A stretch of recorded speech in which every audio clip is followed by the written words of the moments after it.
Mtazamaji, ni kushukuru sana, na mimi binafsi sina kinyongo hata chembe kwa kuendelea kutufuatilia katika kila taarifa yetu ambayo tunaitoa na kukuletea. Bila shaka kila mmoja wetu amekuwa akifuatilia kwa karibu sana mzozo unaoendelea baina ya Iran na Marekani, lakini jambo kubwa ambalo kila mmoja wetu pia analifahamu au pengine alifahamu ni kwamba Rais Donald Trump wa Marekani, yeye ndio amekuwa akiendesha chokochoko lakini pia na fukuto la vita dhidi yake na Irani, ambapo Marekani, rais wake Donald Trump amekuwa akiendesha propaganda ama maneno mtambuka katika vita vyake na Irani, lakini amekuwa akifanya hivyo si tu kwa Irani bali hata kwa mataifa mengine ambayo amekuwa akishuhudia mizozo na kuchochea vita baina yao, ikiwemo mzozo wa Urusi na Ukraini. Sasa moja kati ya jambo kubwa ambalo Marekani ameendelea kulifanya dhidi yake na Irani katika vita vyake vya hivi karibuni, ambavyo kila kukicha mirindima makombora yamekuwa ikiripotiwa Mashariki ya Kati, mshirika wake Israeli dhidi ya Irani. Sasa bila shaka kama umekuwa ukifuatilia taarifa ambazo zimekuwa zikiripotiwa kupitia Yohoma TV, hata vyombo vingine vya online, lakini pia na hata streaming media, ni kwamba hapo awali rais wa Irani Masoud Pezeshkian alikuwa amejitokeza katika hadhara, yanamaanisha kwa umma kupitia vyombo vya habari, waandishi wa habari, akizungumza juu ya vita vinavyoendelea dhidi yake na Marekani. Mengi sana alizungumza akigusia majirani zake juu ya kile ambacho alisema kwamba mashambulizi yake dhidi ya majirani zake kule Mashariki ya Kati ni mashambulizi ambayo hayalengi moja kwa moja kudhoofisha utu wao ama ujirani wao, akisema kwamba inalenga mashambulizi makubwa kwa mataifa hayo ni kutokana na kwamba Marekani yupo katika mataifa hayo kupitia kambi zake ama maarufu kama military base, ambazo zimekuwa ndizo zikichochea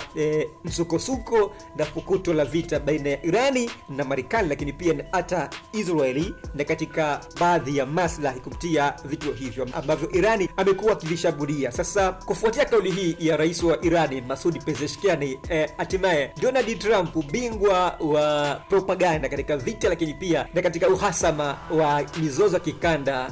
ama mizozo ya kieneo, kwa wataalamu wakiita geopolitics. Sasa rais wa Marekani Donald Trump ameibuka ghafla tu pasi na kutazamiwa ama kutarajiwa, akitoa kauli akisema kwamba rais wa Iran Masoud Pezeshkian anaunyaunya, anazidi kujikanyaga, yani akisema Irani imeomba msamaha wazi wazi na kujisalimisha kwa majirani zake ambao ni washirika wake wa karibu, mataifa ya Mashariki ya Kati, akitamka moja kwa moja mataifa kama vile namnukuu Qatar, Kuwait, Bahrain, Israel na hata mataifa yote ya Ghuba ama mataifa jumuishi katika jumuiya ya Umoja wa Falme za Kiarabu, yani UAE. Sasa kauli ya Trump moja kwa moja inaashiria ni propaganda za wazi,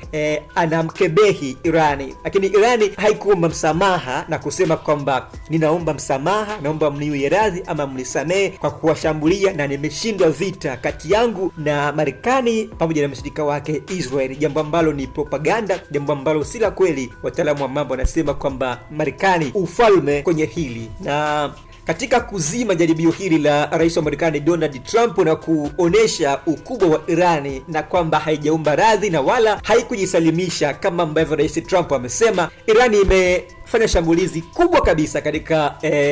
mataifa ya Falme za Kiarabu, yani UAE, ni saa chache tu baada ya kauli ya Trump kuhusu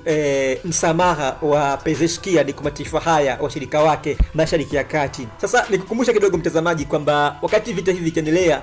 Irani amekuwa akipata tunasema maneno ya kutupiwa juu ya mashambulizi yake ambayo amekuwa akiyafanya na ukosoaji mkubwa dhidi ya ukiukaji wa haki za kibinadamu na ukosoaji mkubwa dhidi ya utu, ambapo Marekani imesema kwamba Irani inafanya mauaji ya kimbari ya raia wasio na hatia katika baadhi ya maeneo ambayo imekuwa ikishambulia, jambo ambalo pia ni propaganda kubwa sana na isiyo na mfano. Lakini pia Marekani imekuwa ikimwekea vikwazo na kimzonga sana Irani juu ya matumizi yake ya makombora na urutubishaji pia wa nyuklia katika mizozo mbalimbali ambayo imekuwa ikiendelea, lakini pia na hata inavyotumia silaha zake katika kuishambulia Israel na mataifa washirika wake katika vita hivi. Sasa yeye Marekani imekuwa ikiongeza ongezeko kubwa sana la ndege za kivita USS George Washington Bush, ambapo ndege hizi yeye amekuwa akizipeleka zaidi Mashariki ya Kati na baadhi ya vikosi vyake kupeleka huko kwa ajili ya kuendeleza vita. Na kama unakumbuka mtazamaji, moja kati ya ripoti kubwa ambayo ilikuwa imesambaa sana mchana wa leo, maana sasa hivi ni usiku, maana mchana wa leo ilikuwa ni vikosi vya Marekani kuingia Irani, na Marekani amesikika, Trump amesikia kwamba akimwambia Irani kwamba bado sana katika vita ambavyo vinaendelea, na akimcheka juu ya kusema kwamba Irani alisema kwamba yuko tayari na kwa vita vya ardhini, yani vita vya ana kwa ana. Sasa Trump yeye amekuwa akimcheka Irani akisema kwamba haitoweza kama vita vya kutoonana imekuwa ikihangaika na kutaabika mno. Sasa vipi kuhusu vita vya ana kwa ana ama vya ardhini, akisema kwamba Irani haina teknolojia kubwa ambayo Marekani inamiliki pamoja na washirika wake kule Mashariki ya Kati. Sasa Marekani imepeleka tena vikosi vyake Mashariki ya Kati, na baadhi ya vikosi hivyo ni pamoja na vikosi vya ardhini na vikosi ambavyo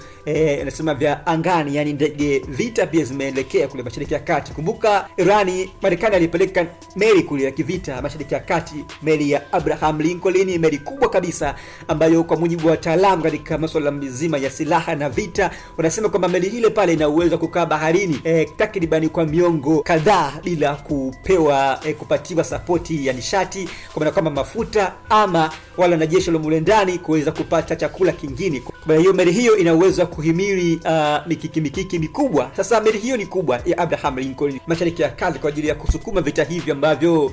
vinaendelea, na Marekani amesema kwamba tayari meli hizo zimefanikisha azima yake ya kuwaua viongozi wa Irani wakubwa kabisa, jambo ambalo bado ni jambo moja tu la kuweza kuiondoa serikali ya Irani madarakani na kuwaacha raia wa Irani wakisalia katika kila ameita mikono salama. Jambo kubwa hapa ukitazama vizuri mtazamaji ni kwamba Marekani amekuwa akivutia upande wake kila siku katika vita vyake na katika mizozo yote ambayo inaendelea. Marekani amekuwa akivutia upande wake na si kwa maslahi mapana ya usawa wa kila ambacho kinaendelea. Sasa kupeleka vikosi vyake Mashariki ya Kati jambo ambalo linapelekea kuchochea zaidi vita na si kuachisha vita. Na nikukumbushe kwamba siku ya Ijumaa Rais wa Marekani Donald Trump alisema katika ikulu yake White House jijini Washington kwamba Marekani inafanya vyema sana katika vita vyake dhidi ya Irani na washirika wa Marekani huko Mashariki ya Kati, akisema kwamba Irani haina uwezo wake ni mdogo na hafifu sana. Mpaka sasa Irani imezidiwa vikali, yani imezidiwa pakubwa sana vita vyake na Marekani, akisema haimuwezi tena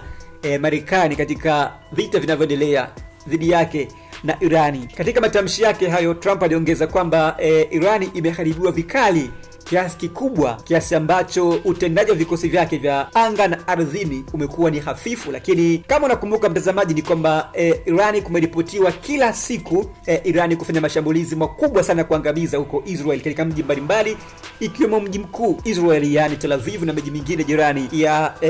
nchi hiyo ya Israel, lakini pia na hata miji mbalimbali mataifa yale ya Ghuba, mataifa ya jumuishi falme za Kiarabu. Katika mwendelezo wa vita mtazamaji na uhasama mkubwa sana kati ya Iran na Marekani, Trump amearifiwa kuondoka mjini Washington DC akielekea kambi ya Delaware kwa kile ambacho yeye amesema kuwaenzi wanajeshi waliouawa katika vita dhidi ya Iran. Kwa mpaka hapa tayari kwamba Marekani inapoteza baadhi ya wanajeshi wake katika vita hivi vya Iran na Marekani. Sasa kufuatia hiyo kauli ambayo nimekuambia hapo aliitamka rais wa Marekani Donald Trump juu ya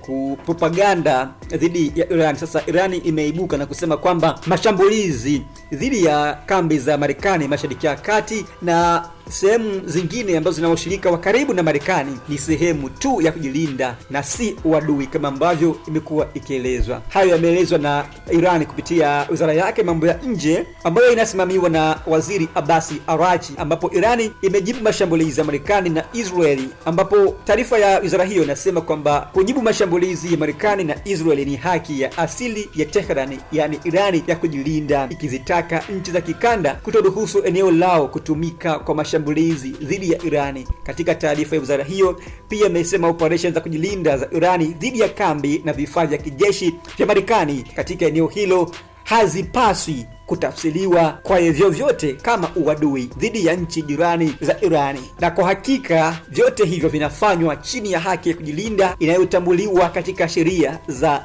ardhini na hata mbinguni, yani ikimaanisha kwamba sheria za kimamlaka ya ulimwengu, lakini pia na hata sheria za Mwenyezi Mungu muumba mbingu na ardhi katika kifungu cha 51 cha mkataba wa Umoja wa Mataifa. Pia hilo limeelezwa kwa mujibu wa Wizara ya Mambo ya Nje ya Iran inayoongozwa na Bwana Abbasi Araghchi. Sasa kufuatia hilo mtazamaji,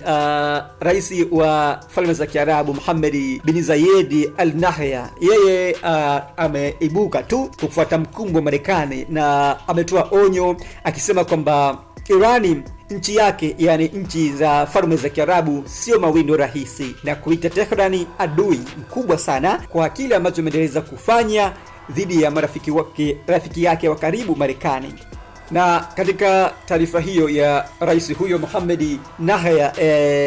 ameeleza pia akisema kwamba UAE itajibu mashambulizi na vitisho vya makombora na ndege za pasi na rubani, yani drones, kutokea Irani na washirika wake. Sasa Wizara ya Ulinzi ya Falme za Kiarabu imesema pia kupitia taarifa yake, ambapo ikisema vikosi vya ulinzi vya anga vya UAE kwa sasa vinajibu vitisho vya makombora na ndege za pasi na rubani droni kutoka Irani, saa chache tu baada ya rais wa Irani kwamba kila amesema msamaha kwa mashambulizi ya moto wa hiari dhidi ya majirani zake, na kusema ameagiza vikosi vya kijeshi visimamishe mashambulizi hayo. Yote hizo ni propaganda mtazamaji, ambazo zinaendelea baina ya Irani na Marekani, vita hivi, lakini pia na washirika wa Marekani, nikimaanisha mataifa ya Mashariki ya Kati, lakini pia dhidi ya Irani na washirika wake ambao wamekuunga mkono katika vita hivi vya siku karibu 7 kuelekea 8 sasa.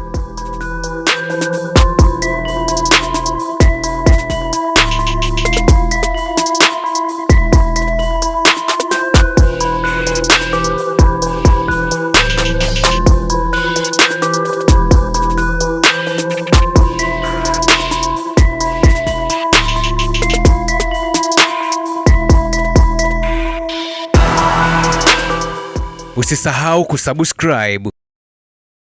like na kubonyeza alama ya kengele. Asante.